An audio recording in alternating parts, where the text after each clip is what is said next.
నమస్తే, welcome to our channel. నేను భానుశ్రీ. ఇకపోతే తెలంగాణ రాజకీయాల గురించి మాట్లాడుకుంటే ఇక అందరికీ తెలిసిందే కాంగ్రెస్ పాలన ఎట్లా కొనసాగుతోంది, ఎట్లా ఉంది ప్రస్తుతం. అదేవిధంగా బీఆర్ఎస్ వ్యూహం ఏంటి, ఎలాంటి వ్యూహం రచిస్తోంది. అట్లానే బీజేపీ అధ్యక్షతన ఎవరికి రాబోతోంది, ఎవరు దానికి చేరువలో ఉన్నారు, ఎవరు చేరువ చేసుకోబోతున్నారు, వీటన్నిటి మీద విశ్లేషించడానికి మనతో పాటు ఉన్నారు BJP senior leader Rajaiah Yadav గారు ఉన్నారు. ఒకసారి మాట్లాడదాం. నమస్తే సార్. నమస్తే. ఎట్లా ఉన్నారు సార్? బాగున్నా. ఎట్లా కొనసాగుతోంది బీజేపీలో, ఏంటి పరిస్థితులు ప్రస్తుతం?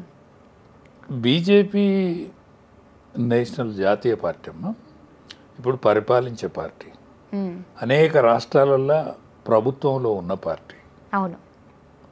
3 సార్ల చరిత్ర సృష్టించి ప్రధానమంత్రిగా నరేంద్ర మోడీ గారు ప్రపంచ దేశాల సరసన మన తలను ఎత్తుకొని తిరిగేలాగా పెంచిన స్థితి.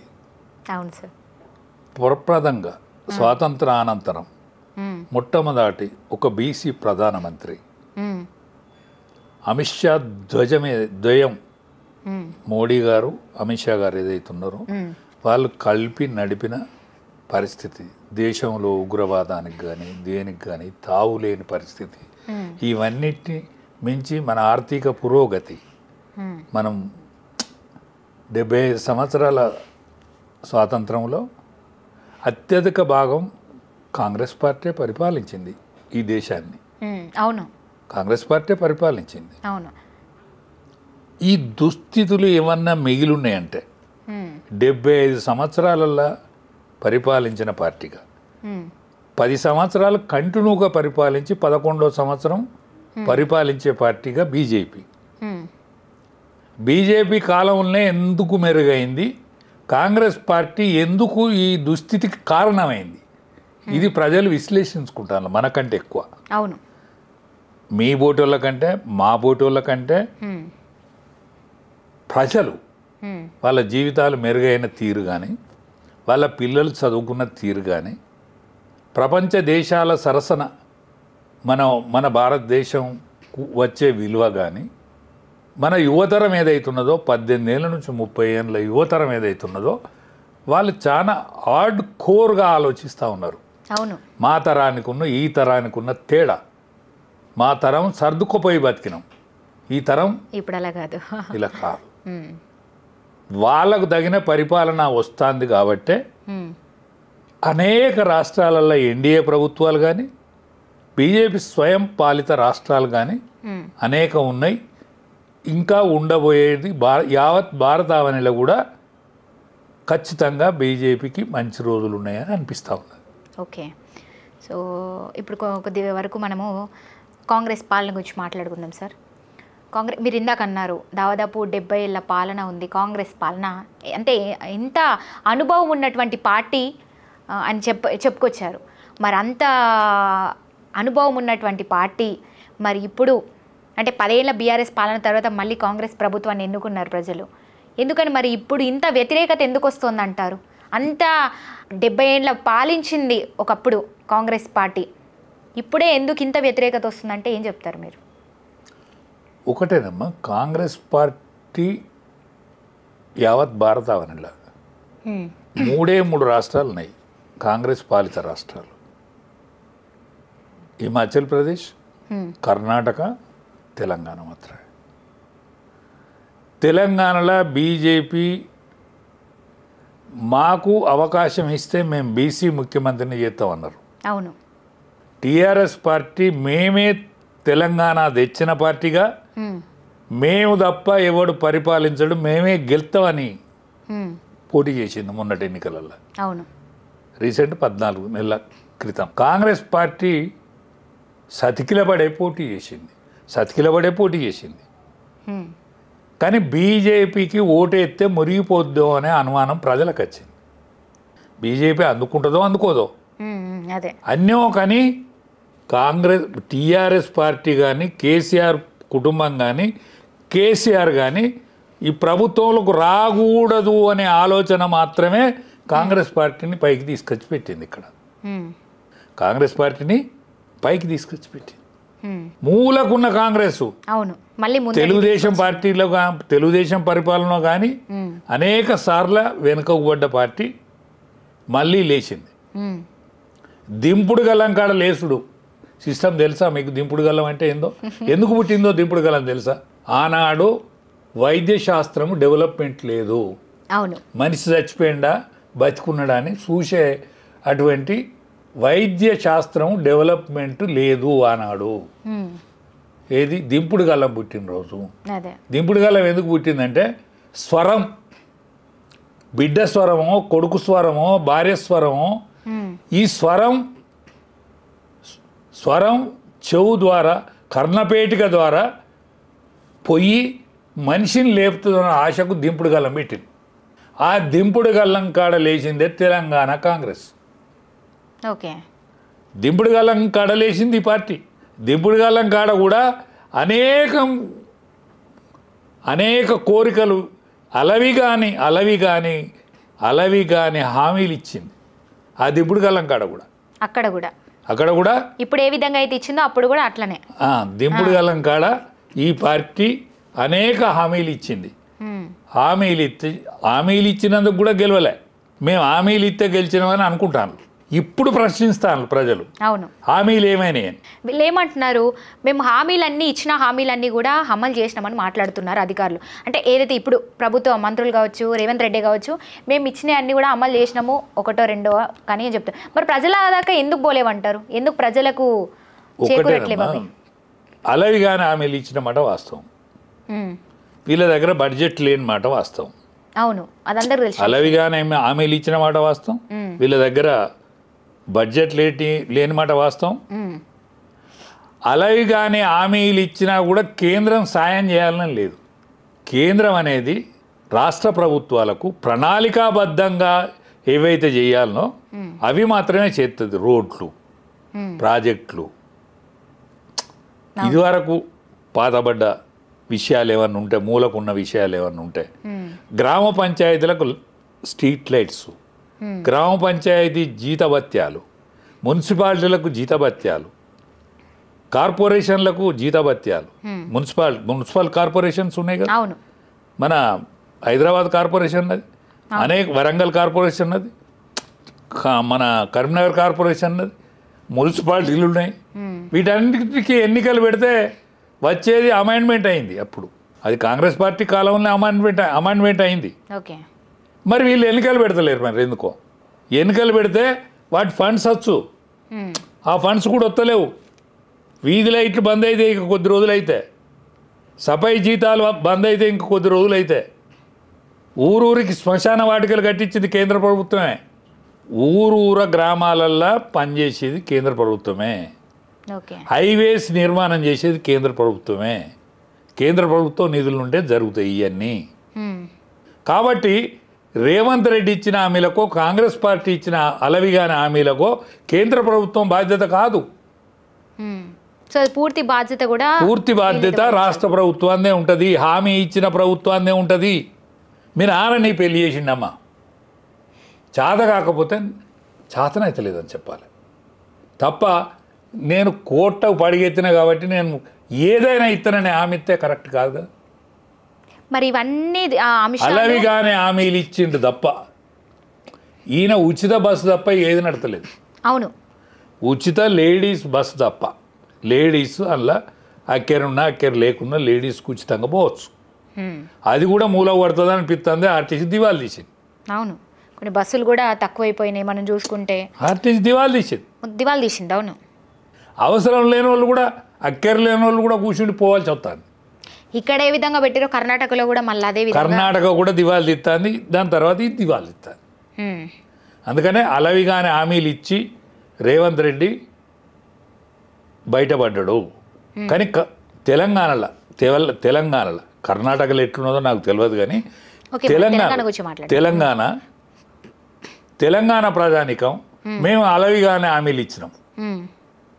సుమా క్షమించండి, మాతోని ఇది అవుతుంది, ఇది కాదు అని చెప్తే తెలంగాణ ప్రజానికం క్షమిస్తుంది. తెలంగాణ ప్రజానికానికి క్షమించే గుణం ఉన్నది. కానీ వీళ్ళు అట్లా పోవట్లేరు కదా, ఇంకా ఎగబడి ముందుకు వెళ్తా అంటున్నారు. ఇంకా ఆ టెంపర్మెంట్ తనం పోతలేదు. టెంపర్మెంట్ తనం ఉంటే తెలంగాణ ప్రజానికం తొక్కుడు ఖాయం. అదే కదా మనం చూసాం కదా, కేసీఆర్ గత పాలనలో మనం చూసినాం.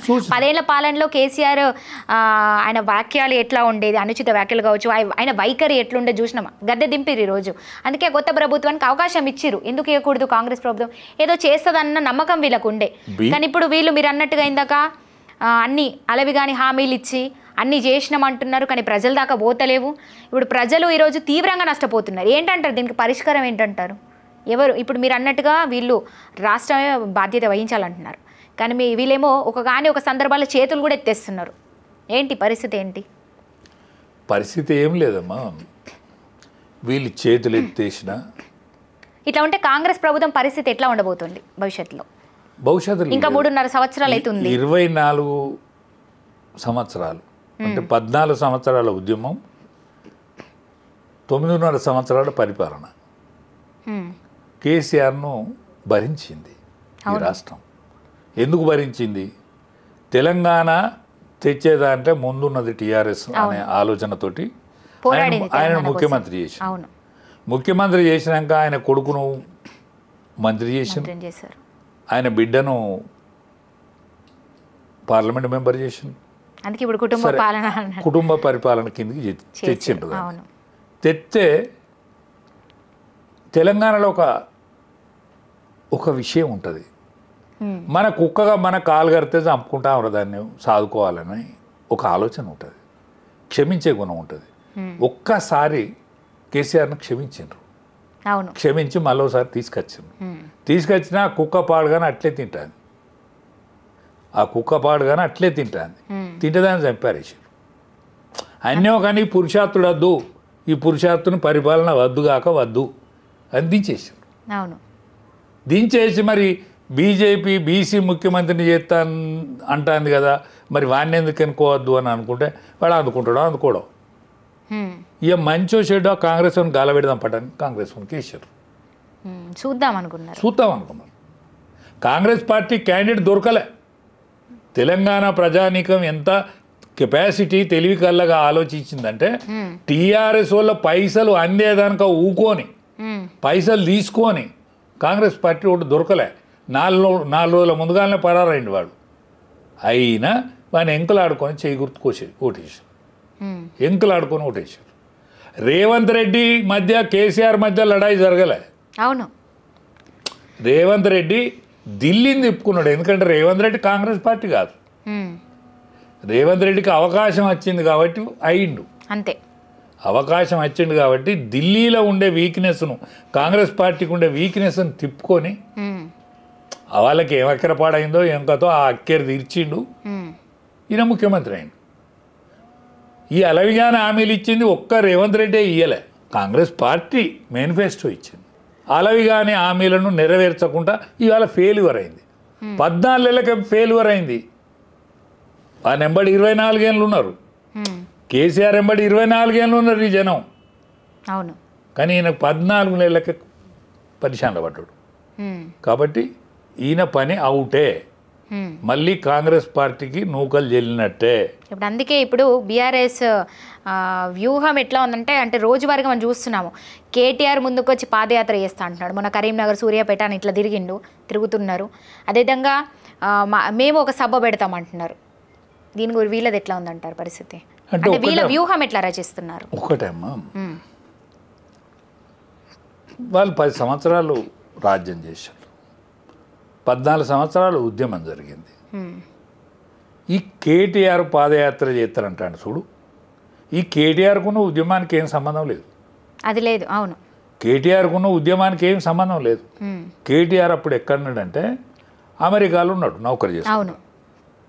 అమెరికాలో నౌకరంటే ఈయనను ఏరి కోరి స్కాలర్షిప్ ఇచ్చి ఈయనే తెలియకలోడు కాబట్టి మా దగ్గరికి వచ్చి నౌకరు చేయాలని పిలువలే అమెరికా. నా బిడ్డ కూడా అమెరికాలో ఉంటుంది, green card holder, government job చేస్తుంది.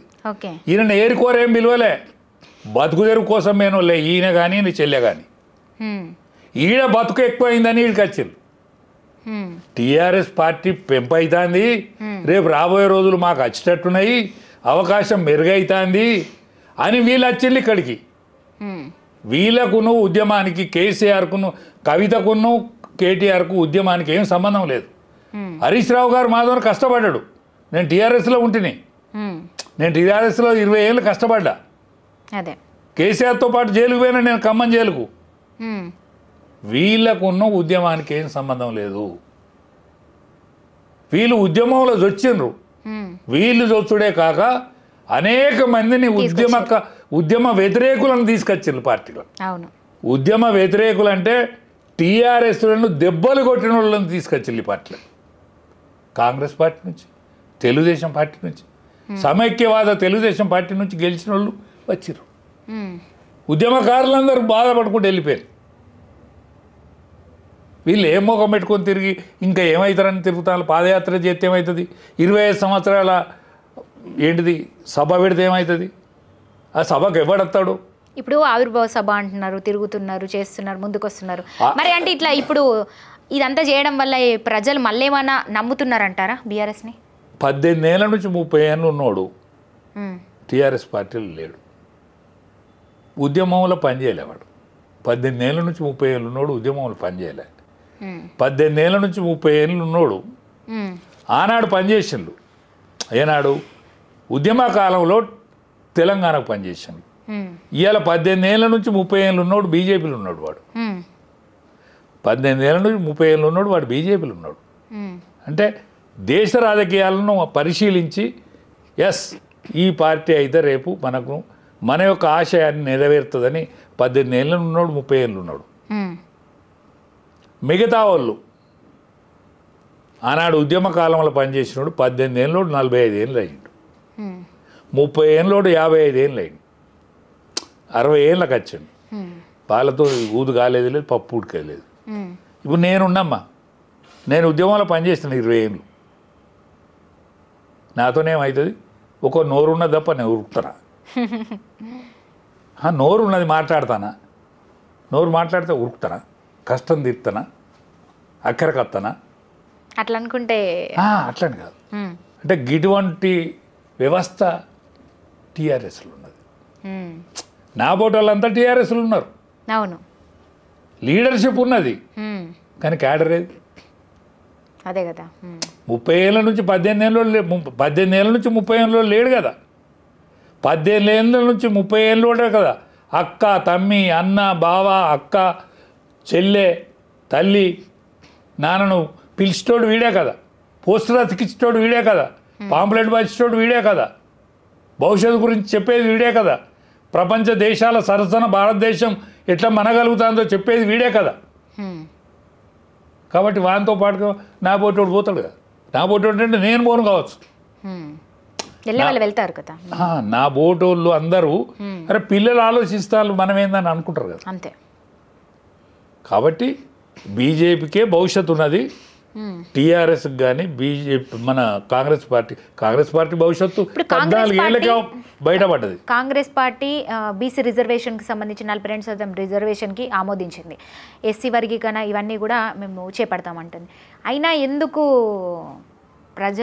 ప్రజలే కావచ్చు ఇతరత పార్టీల నుంచి అయినా కానీ ఎందుకు ఇంత విమర్శలు, ఎందుకు నమ్మట్లేరు? అన్నిటికంటే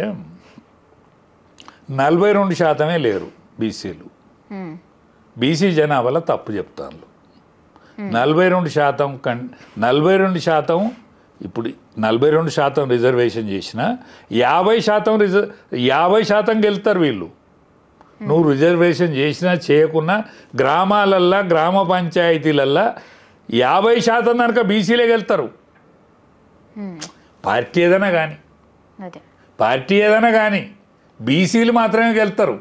నువ్వు 42% చేసినంత మాత్రాన నువ్వు గొప్పోనివేం కాదు. నువ్వు 42% చేసినంత మాత్రాన నువ్వు గొప్పోనివేం కాదు.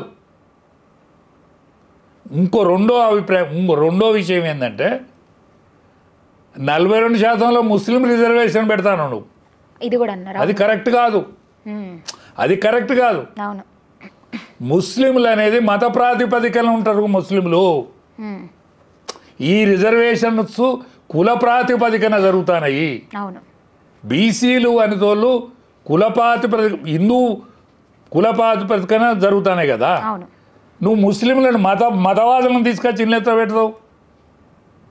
హిందూ రిజర్వేషన్ కాదు కదా, హిందూ రిజర్వేషన్ అయితే 80% కావాలి కదా. అంటే దీనివల్ల ఆయనకేం లాభం చేకూరుతుందని ఆలోచిస్తున్నాడు అంటే ఆయన అంటే కులాల వారీగా ఓట్లు చీలిపోవాలి, ముస్లింలు మాకు గంపగుత్తగా ఓట్లు వేయాలి. కులాల వారీగా ఓట్లు చీలిపోతాయి, ముస్లింలు మాకు గంపగుత్తగా ఇస్తారని. సుప్రీంకోర్టు ఒప్పుకోదు, సుప్రీంకోర్టు ఒప్పుకోదని కూడా తెలిసి నాకు. ఆయన చేస్తా అంటాడు, ఆయన చెప్తాడు. మత ప్రాతిపదికమైన సుప్రీంకోర్టు ఒప్పుకోదు. అవును, కాబట్టి నేను చేసినా కానీ సుప్రీంకోర్టు ఒప్పుకోలేదు. అత్యున్నత న్యాయస్థానం సుప్రీంకోర్టు. అవును, నువ్వు ప్రమాణ స్వీకారం చేసినప్పుడే నేను అన్నిటి కాపాడుతానని చెప్తావు. ముఖ్యమంత్రి కానీ, ఎమ్మెల్యే కానీ, ఎంపీ కానీ, నీ ప్రతిపక్ష నాయకుడు రాహుల్ గాంధీ తప్పినంటారా రేవంత్ రెడ్డి? అంతే కదా, అంతే కదా. చెప్పేది ఒకటి చేసేది ఒకటి, చెప్పేదానికి చేసేదానికి సంబంధం లేదు. అందుకనే ఆల్ ఇండియాలో పార్టీ దివాళీ ఇస్తుంది, ఆల్ ఇండియాలో పార్టీ దివాళీ ఇస్తుంది. అనేక సంవత్సరాలు పరిపాలించిన పార్టీ దివాలా తీసే తనంలో ఉన్నది. అవును, అది ఇక్కడ తెలంగాణ ప్రజలు, ముఖ్యంగా మన తెలంగాణ ప్రజలు అంటే వాళ్ళ వ్యతిరేకతగా భావం కావచ్చు.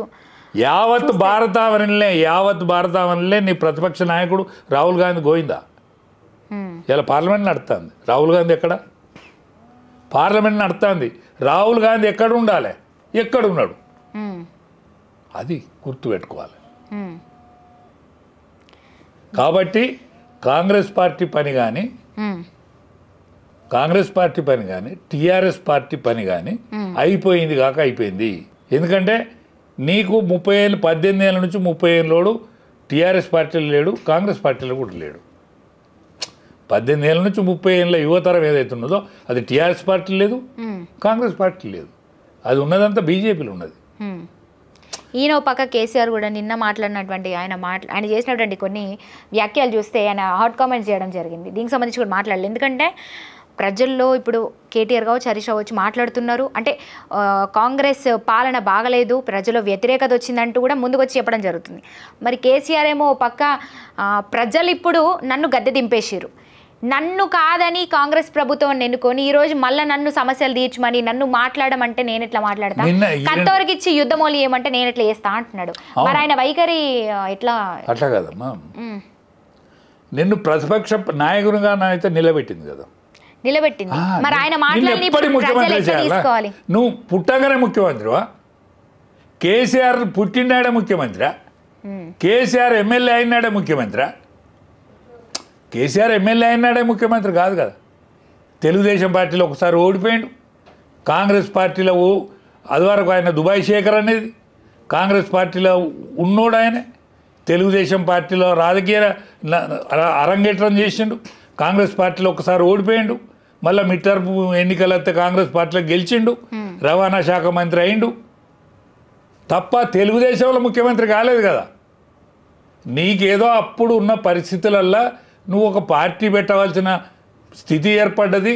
తెలంగాణ భావజాలం అనేది ఇయ్యాల కాదు, కలిసిన నాటి నుంచి కూడా విడిపోవాలి అనే ఆలోచన విధానం అనేక సంవత్సరాల నుంచి ఉనుక కుంపటి వతక దీన్ని కాపాడుకత్తాను ఉద్యమకారులు. కాబట్టి అది దక్కింది, కాబట్టి దాన్ని దక్కించుకున్నందుకు నువ్వు వచ్చి ముఖ్యమంత్రి అయినావు.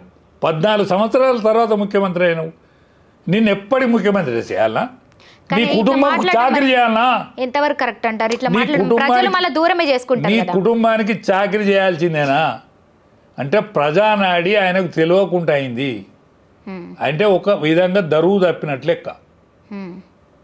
పెద్ద మనుషులు దరువు తప్పుతారు అంటారు చూడు, ఏది పడితే కదా మాట్లాడతారు అంటారు చూడు. కత్తి అని చేతికి ఇచ్చిన నీకో కత్తి ఇచ్చింది కదా. ప్రతిపక్ష నాయకుడు అంటే అది మామూలు కత్తి కాదు. ప్రజా సమస్యలను కానీ కాంగ్రెస్ పార్టీ చేసే పొరపాట్లను కానీ సరిదిద్దేందుకు ప్రతిపక్ష నాయకునికి ఇచ్చారు. అవును, సలహాలు సూచనలు అందించడానికే అక్కడ నిలబెట్టారు. నాకే ఇవ్వాలి, నేనే మెడకాయ కోస్తా ఎప్పటికీ.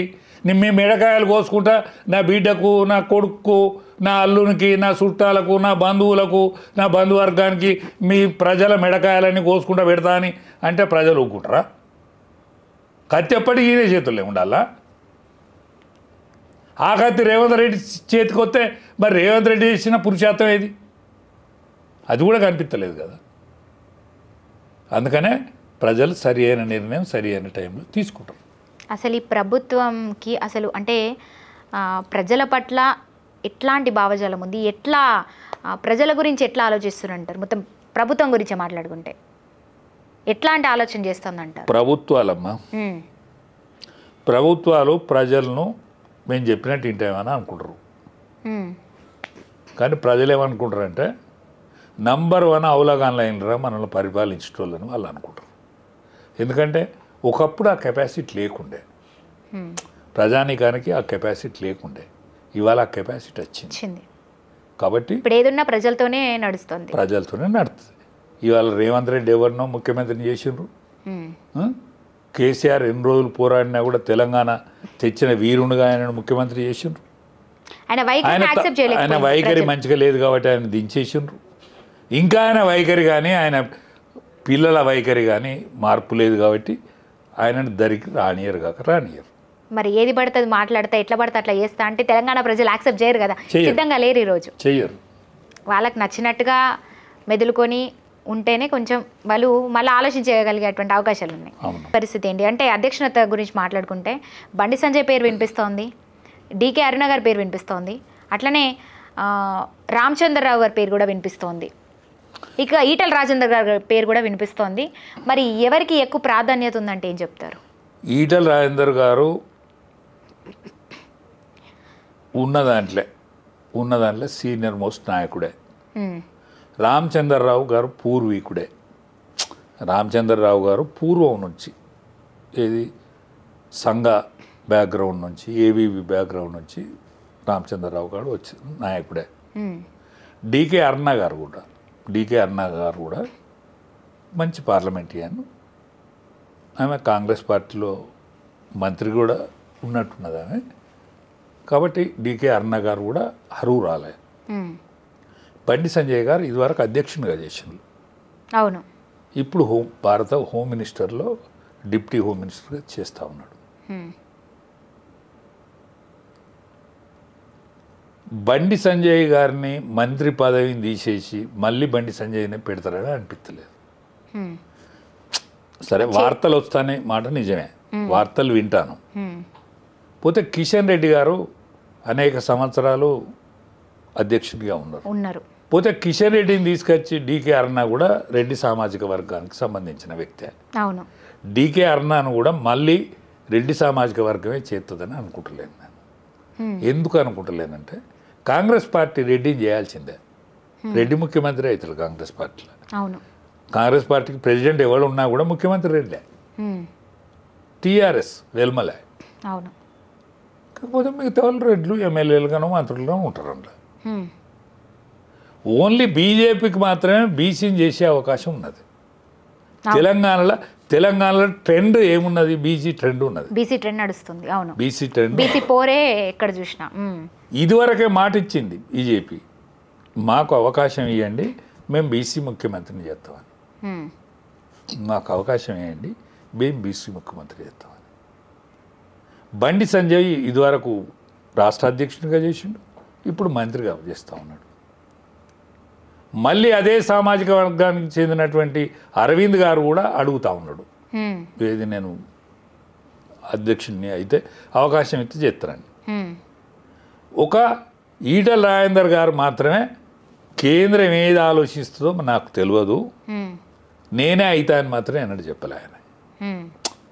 కేంద్రం ఏం ఆలోచిస్తుందో తెలియదు, యావత్ భారతావనిలో ఆలోచించే విధానం చేస్తుంది తప్ప నేనేం ఆలోచించగలుగుతున్నాను చెప్తాను. కానీ భారతీయ జనతా పార్టీ ట్రెండ్ ఏ విధంగానైతే ఉన్నదో, ఇవాళ ఢిల్లీ గెలిచిన తర్వాత ఒక లేడీని ఒక కార్పొరేటర్గా పనిచేసి ఒక ఎమ్మెల్యేకు పోటీ చేసి ఓడిపోయిన ఆమెను తీసుకొచ్చి ముఖ్యమంత్రిని చేశారు. జాట్ కమ్యూనిటీ మన దగ్గర రెడ్లు రావులు ఎట్లయితే పరిపాలిస్తారో జాట్ కమ్యూనిటీ హర్యానాలో పరిపాలిస్తుంది. అటువంటి హర్యానాలో ఒక బీసీ యాదవ్ను ముఖ్యమంత్రి చేశారు.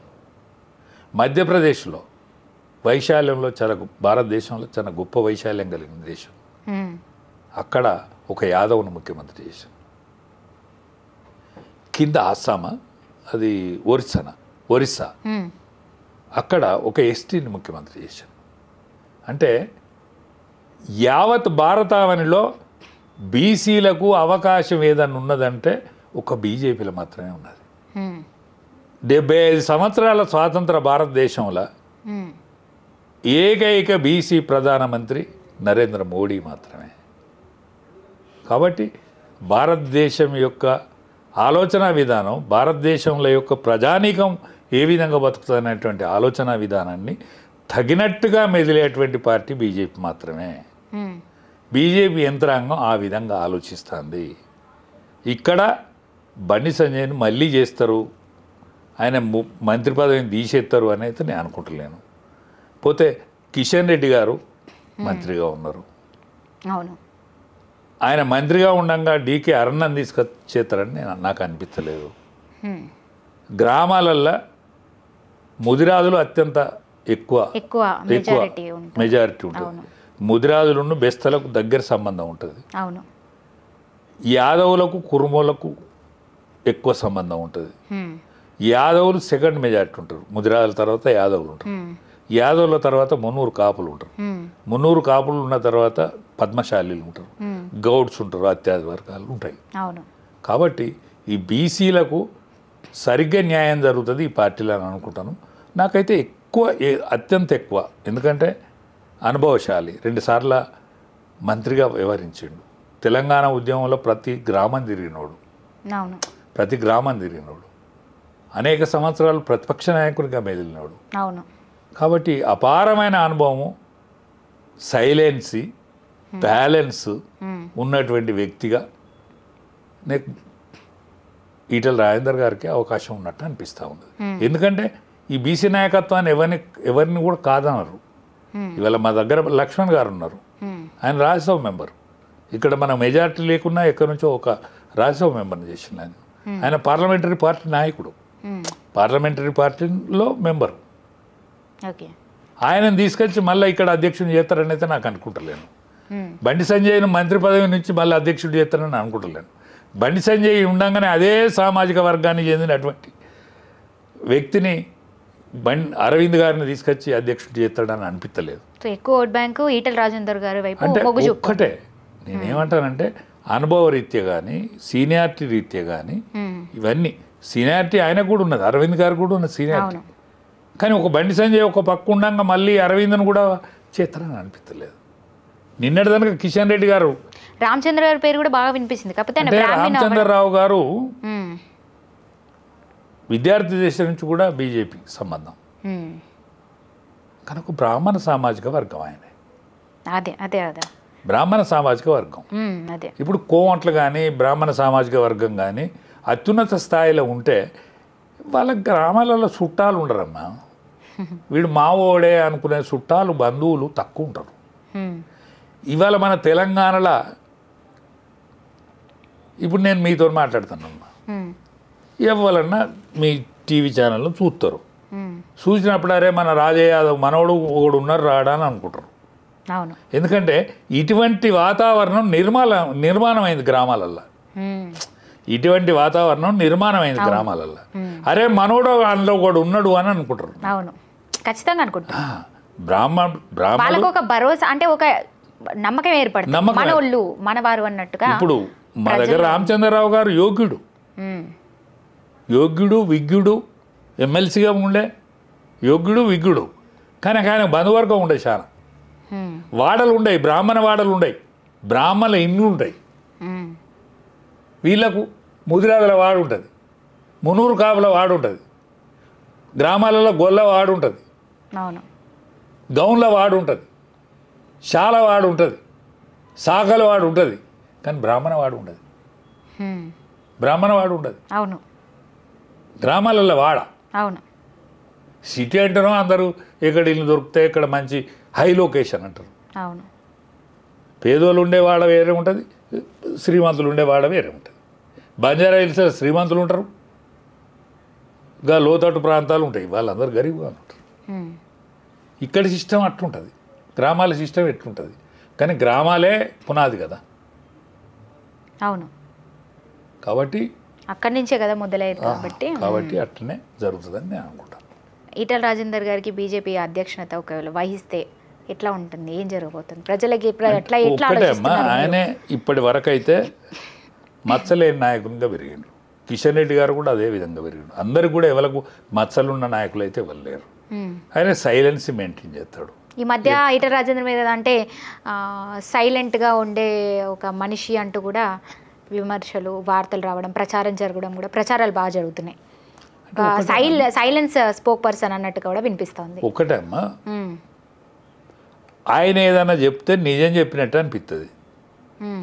ఆయన గొంతు నావతగా గట్టిగా లేకపోవచ్చు, నెమ్మదిగానే గొంతు రావచ్చు, కానీ ఆయన చెప్తే నిజం ఉన్నట్టు అనిపిస్తుంది. నేను చెప్తే కొద్దిగా అతిశయోక్తులు చెప్పినట్టు అనిపిస్తుంది. నాకు నేనే చెప్పుకుంటాను, నేను కొద్దిగా అతిశయోక్తులు మాట్లాడినట్టు అనిపిస్తుంది. ఈటల రాజేందర్ మాట్లాడే దాంట్లో నిజాయితీ ఉన్నట్టు అనిపిస్తుంది. కాబట్టి ఇది ప్రజలు గ్రహిస్తారు కదా. అందుకని పార్టీ కూడా ఇక్కడ దక్షిణాదిలో ముఖద్వారం ఇది, దక్షిణాదిలో ముఖద్వారం ఇది. కాబట్టి ఇక్కడ పరిపాలించాలని నెక్స్ట్ అని అనుకుంటాను. కాబట్టి ఈటల రాజేందర్ గురించి ఆలోచిస్తుందని నేను అనుకుంటాను. అది అతి త్వరలో రోజులలోనే బయటపడుతుంది, పెద్ద లేటు కూడా లేదు. 2-3 రోజుల ఆ ప్రాసెస్ జరుగుతుంది. ఇప్పుడు జిల్లా అధ్యక్షుల ఎన్నికలు జరిగినాయి, మండల అధ్యక్షుల ఎన్నికలు జరిగినాయి. నెక్స్ట్ జరిగేది రాష్ట్ర అధ్యక్షుల ఎన్నిక. ఈ నామినేషన్ పత్రాలు కూడా తీసుకుంటారని వింటాను నేను. అతి త్వరలో కావచ్చు. Right, nice sir. దేశ రాజకీయాల పరిస్థితులు ఎట్లా ఉన్నాయి సార్? దేశ రాజకీయాలలో పెద్ద మార్పు ఏమి అనిపించలేదు కదా. కాంగ్రెస్ పార్టీగా దానికైతే ఫీచర్ లేదు అనిపిస్తుంది. పాపం మన ప్రతిపక్ష హోదా కూడా ఇచ్చిండ్రు రాహుల్ గాంధీకి, కానీ ఆయన ప్రతిపక్ష నాయకుడు అనిపించలేడు, పిల్లగాడు అనిపించలేడు, పెద్ద మనిషి అనిపించలేడు, బ్రహ్మచారి అనిపించలేడు, ఏది అనిపించలేడు. ఆయన పార్లమెంట్ నడుతాండే ఎక్కడో పరారై తిరుగుతాడు. వాళ్ళ సిస్టర్ ఉండే, ఆమె ఇందిరాగాంధీ పోలికలు, ఇందిరాగాంధీ స్టైలు, వాయిస్ అని అనిపించింది. ఆమె వాయిస్ కూడా వినబడతలేదు. ఆమె కూడా మొత్తం తగ్గిపోయింది. అవును, వాళ్ళు దేశ వాయిస్లు కనిపించలేదు. ఖర్గే గారు ఆయన ఏదో తీసుకొచ్చి పెట్టిండు. అంటే ఇక వాళ్ళకి కూడా తెలిసిపోయింది అనుకుంటున్నారా, ఇక మా వల్ల కాదు, ఇప్పుడు ప్రజలు ఇక నమ్మట్లేరు అని చెప్పేసి. సోనియాజీ పెద్ద మనిషి అయిపోయింది, ఆరోగ్యరీత్యా కూడా మంచిగా లేదు. ఆ పార్టీని ముందడికి ఎవరు తీసుకుపోవాలి? ఎట్లా?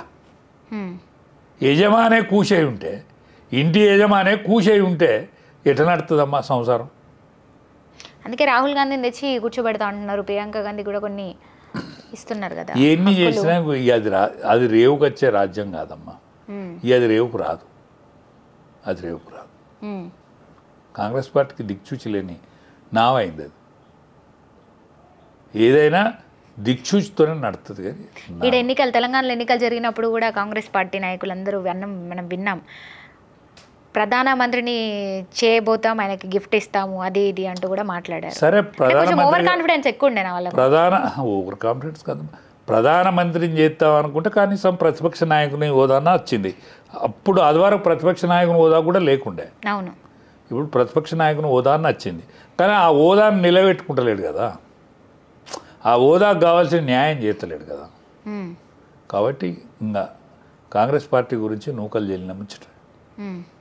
కాంగ్రెస్ పార్టీ హిమాచల్ ప్రదేశ్లో రేపో మాపో పడిపోయేటట్టున్నది. కర్ణాటక బలసబడినది, ఎప్పుడు తుమ్మితే ఊడిపోయే ముక్కు కింద ఉన్నది. ఇక్కడనైతే కాంగ్రెస్ పార్టీ యొక్క పరిస్థితి 14 నెలలకే ఏలకలేసింది. కాబట్టి రాబోయే రోజులైతే కాంగ్రెస్ పార్టీకి మంచి రోజులు లేవనిపిస్తుంది, టీఆర్ఎస్ రాదనిపిస్తుంది. ఇంకా మొత్తం ఉండేది బీజేపీ మాత్రమే ఉంటుంది ఇక్కడ. Right sir, thank you sir, thank you so much.